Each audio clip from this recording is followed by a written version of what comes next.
มื้อนี้หันตัดแย่พี่น้องเอ้ยนี่มันตัดได้หลายเติบละ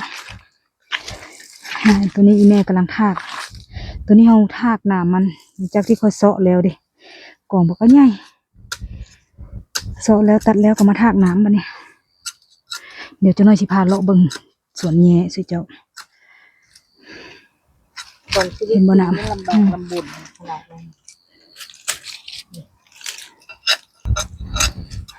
นี่ตัวนี้แม่เซาะน้ำบักอะไรตัวนี้เป็นแย่น้ำผึ้งของสายน้ำผึ้งสายน้ำผึ้งและน้ำหลายสายน้ำผึ้งแต่แซ่บพี่น้องมันเป็นขมหวานหอมอันคือเฮาไปเผาแล้วกินนะพี่น้องแซ่บมันออกอันขมหวานพี่น้อง